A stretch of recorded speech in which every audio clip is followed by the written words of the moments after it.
Have you ever found yourself in a familiar, frustrating loop? You finish a course of antibiotics for a urinary tract infection, you feel better for a little while, and then that familiar, uncomfortable feeling starts to creep back in. Another trip to the doctor, another urine test, another prescription. It can feel like you're on a hamster wheel that you just can't get off. And it's not just exhausting. It can honestly feel a little isolating, like your body is somehow failing you. If that story sounds familiar, please know this first and foremost. You are not alone, and it is absolutely not your fault. This is an incredibly common experience for women in our chapter of life, and there are very specific, understandable reasons for it. More importantly, there are clear and effective ways to break this cycle for good. In this video, we're going to walk through this together. We're going to talk about why this keeps happening, how vaginal health and urinary tract health are deeply connected, something that often gets overlooked, and we'll lay out a practical, step-by-step plan to move from constant management to lasting prevention. This isn't about a quick fix. It's about giving you back a sense of control and comfort. So let's get started by understanding the very heart of the problem. It all begins with a natural and universal change that every single woman goes through: menopause. Now, when we think of menopause, we often think of hot flashes or mood swings. But some of the most significant changes happen quietly in the tissues of our vagina and urinary tract. You see, these tissues have been rich with estrogen receptors our entire adult lives. Estrogen is what kept them plump, moist, elastic, and strong. It also supported a healthy balance of good bacteria, which created a slightly acidic environment, a natural defense system against unfriendly bacteria. After menopause, our estrogen levels decline significantly. It's like the tissues that were once a lush, thriving garden start to experience a drought. They can become thinner, drier, less elastic, and more fragile. This condition is called genitourinary syndrome of menopause, or GSM. It's a medical term, but it simply describes these changes. Now, what does this have to do with those relentless UTIs? Well, as that vaginal environment becomes less acidic due to the loss of good bacteria, it becomes much easier for unwanted bacteria, the kind that cause UTIs, to thrive and multiply. These bacteria, often from the bowel, used to have much harder time getting a foothold. Now they can, and then it's a very short trip from the vagina to the urethra, especially because the urethral tissue itself is also thinner and more vulnerable. So an infection that might start as vaginal vaginosis can quickly become a urinary tract infection. They are two sides of the same coin. This is the crucial link that so many of us, and sometimes even our doctors, can miss when we're just focused on treating the UTI itself with yet another antibiotic. And that brings us to the second part of this cycle, the unintended consequence of repeated antibiotic use. Now, antibiotics are absolutely essential and life-saving for treating an active bacterial infection. We are not saying otherwise. But think of antibiotics like a big storm that washes through your garden. It washes away the bad weeds, the infection, but it can also wash away the good plants and nutrients in the soil. In our bodies, antibiotics don't just target the bad bacteria causing the UTI, they also wipe out the beneficial bacteria throughout our system, including in the vagina and the gut. This further disrupts that delicate natural balance, making the vaginal environment even less acidic and less protected. So while the antibiotic successfully clears the current infection, it can inadvertently set the stage for the next one to come along even more easily. It's a classic catch-22, and it's why so many women feel trapped. Understanding this cycle is the first and most powerful step to breaking it. It shifts the blame from ourselves to a biological process that can be managed. It means we can stop feeling frustrated with our bodies and start working with them. And that's exactly what we're going to do. The goal isn't just to keep fighting off infections, it's to rebuild our body's natural defenses so those infections have a much harder time starting in the first place. So, how do we begin to rebuild? The most effective strategy, and the one that directly addresses the root cause we just talked about, is to replenish the local estrogen that has been lost. Now, I know the word estrogen can sound scary. Many of us remember the headlines from years ago about hormone replacement therapy and associated risks. But what we're talking about here is very different. This is localized, low-dose vaginal estrogen therapy. It's not the same as the systemic hormone therapy taken in pills or patches that affects the entire body.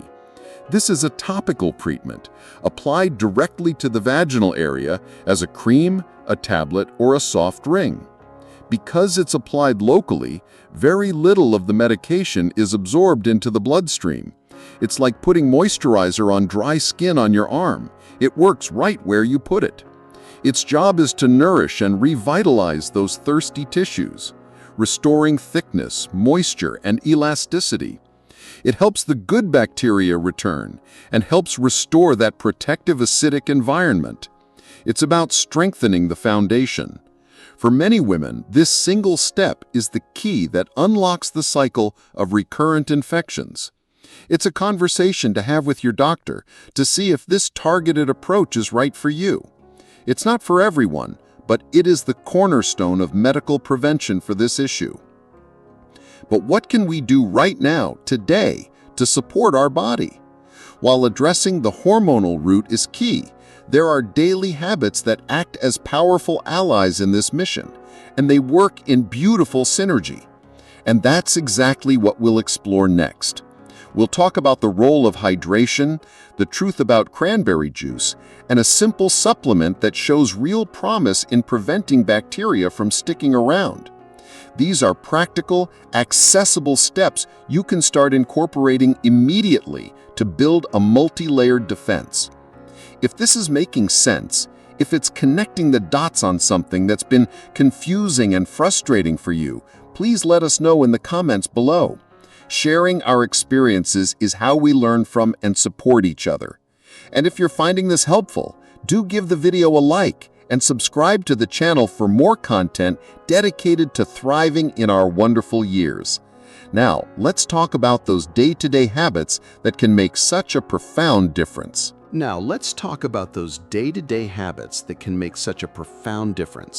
It starts with something incredibly simple yet so powerful: water. Think of hydration as your body's internal flushing system. When you drink plenty of water throughout the day, you're not just quenching your thirst, you're encouraging regular, thorough emptying of your bladder. This is so important because every time you urinate, you're essentially helping to rinse out the urinary tract, making it much more difficult for any lingering bacteria to settle in, multiply, and cause an infection. It's a gentle, constant cleansing process. Now, how much is enough? A good rule of thumb is to aim for enough fluids so that your urine is a light, pale yellow color. It doesn't have to be a daunting number of glasses that feels like a chore. Just keep a water bottle handy, sip on herbal teas, include broths and water-rich fruits in your diet. Listen to your body, but make a conscious effort. It's the easiest and most fundamental thing you can do to support your urinary tract health every single day. And while we're on the topic of what we put into our bodies, we have to talk about cranberries. For generations, we've heard that cranberry juice is good for UTIs. But the story's a little more specific than that. It's not the acidity of the juice itself that does the trick. It's a special compound found in cranberries called proanthocyanins, or PACs for short. Now that's a big word, but here's all you need to know. These PACs have a unique ability. They can prevent the unfriendly bacteria, specifically E. coli, which causes most UTIs, from sticking to the walls of your bladder and urinary tract. It's like putting a non-stick coating on a pan. The bacteria just can't get a grip, and they get flushed out with your urine. Now here's the important part. To get a meaningful dose of these helpful PACs, you would have to drink a very large amount of most supermarket cranberry juices, which unfortunately are often full of added sugars that can actually feed bad bacteria and cause inflammation. That's not helpful at all. So what's the solution? The most effective and sugar-free way to get a reliable dose is through a concentrated cranberry supplement in capsule form. Look for one that is standardized to contain a certain amount of PACs. This gives you the benefit without the sugar rush, and it's something you can discuss with your doctor as a daily preventative measure. But cranberry isn't the only supplement that shows real promise. There's another one you might have heard about called D-mannose. It's a simple sugar, but don't let that worry you. It doesn't act like regular sugar in your body. It's not metabolized the same way, so it doesn't affect blood sugar levels like table sugar does. D-mannose works in a very similar way to those cranberry PACs. When you take it, it travels through your digestive system and into your urinary tract. The E. coli bacteria are actually attracted to D-mannose more than they are to the cells lining your bladder. So the bacteria bind to the D-mannose molecules instead, and then, just like that, they are harmlessly washed away the next time you urinate. It's a brilliant little trick. For many women, taking a small daily dose of D-mannose powder or capsules is a highly effective strategy to keep those bacteria from ever getting settled. It's another fantastic tool to have in your prevention toolkit. Now let's shift gears and talk about the world of good bacteria, probiotics. We touched earlier on how antibiotics can wipe out the good along with the bad, and how the loss of beneficial bacteria in the vagina is a core part of the problem. So it makes perfect sense that we would want to help repopulate that good bacteria. This is where probiotics come in, but not all probiotics are created equal. The strains that are most beneficial for vaginal and urinary health are specific ones, primarily Lactobacillus rhamnosus GR1 and Lactobacillus reuteri RC14. These particular strains have been extensively studied and shown to travel to the vaginal area, adhere to the cells there, and help restore that healthy, protective, acidic environment. You can find these in some yogurts, but to get a dependable, potent dose, a targeted probiotic supplement is often the best way to go. Look for a product that lists these specific strains on the label. Taking a probiotic like this daily, especially if you've recently been on antibiotics, is like sending in reinforcements to guard the walls. It helps rebuild your natural defenses from the inside out. And we can't forget the simple, practical hygiene habits that make a world of difference. It's not about being overly clean or using harsh soaps. In fact, that can make things worse. It's about being smart. Always remember to wipe from front to back. This is so basic but so critical, as it prevents bacteria from the rectal area from being brought forward to the urethra. It's also a wonderful idea to get into the habit of urinating shortly after sexual activity. This helps flush out any bacteria that might have been introduced during intercourse. When you shower, avoid using heavily perfumed soaps, bubble baths, or feminine hygiene sprays directly in the vaginal area. These can be incredibly irritating to those delicate, sensitive tissues we talked about. Warm water and a very mild pH-balanced soap on the outside are all you need. The vagina is designed to be self-cleaning. Think of it as tending to that garden gently, not scrubbing it harshly. And finally, wear cotton underwear whenever you can. Cotton is breathable and helps keep the area dry, unlike synthetic fabrics which can trap moisture and create a welcoming environment for bacteria. These daily steps, staying hydrated, considering targeted supplements, and practicing gentle hygiene, work together to create a strong, multi-layered defense system. They empower you to take active, simple steps every day that significantly stack the odds in your favor. But there's one more crucial piece to the puzzle, and that's how we communicate with our doctors to become true partners in our own health. because having the right information and the confidence to talk about it can make all the difference in getting the care that truly addresses the cycle, not just the symptom. If you're finding this information helpful, please do take a moment to like this video and subscribe to the channel. It really helps us reach other women who need to hear this. And we would love to hear from you in the comments below. Have you tried any of these strategies? What has your experience been? Your journey could offer encouragement and insight to someone else. Now let's talk about that all-important conversation with your doctor. That all-important conversation with your doctor is really about partnership. It's about moving from feeling like you're just reporting a problem to actively participating in creating a solution. Walking into that appointment prepared can make all the difference in the world, not just in the care you receive, but in how you feel about yourself and your health journey. So let's talk about how you can structure that visit to feel empowered and heard. Before you even go, take a few moments to write some things down. Our memories can get a little fuzzy, especially when we're in a clinical setting. Jot down a brief history of your infections. How many have you had in the last 6 months or the last year? Note down the antibiotics you were prescribed each time if you can remember them. This isn't about being a perfect historian. It's about giving your doctor a clearer picture of the pattern, which is the most important clue. Also write down any other symptoms you've noticed, even if you're not sure they're connected, like increased vaginal dryness, discomfort, or anything that just feels different. This information is gold. When you're in the room with your doctor, you can start the conversation by framing it around this pattern. Instead of saying, "I think I have another UTI," you might say, "I'm here because I'm experiencing recurrent UTIs. I've had 4 in the past year, and I'd really like to talk about a long-term prevention plan, not just treatment for this one." This immediately signals to your doctor that you're looking for a deeper solution and you're ready to collaborate. It shifts the dynamic beautifully. Then you can bring up the specific strategies we've been talking about. Ask directly about the connection between vaginal health and urinary health. You could say something like, "I've been reading that after menopause, vaginal atrophy can contribute to UTIs. Can we talk about whether that might be a factor for me?" This shows you're informed and opens the door for a much broader conversation.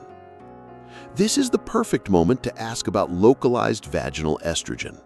It can feel a little awkward to bring up, but please remember your doctor hears about these things every single day. This is medical, not personal.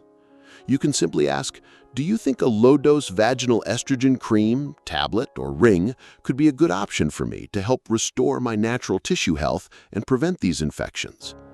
This is a clear, direct question that your doctor can answer medically. It also allows you to discuss any concerns you might have about hormones based on your personal health history. This is your time to get those questions answered. And finally, ask about the preventative supplements.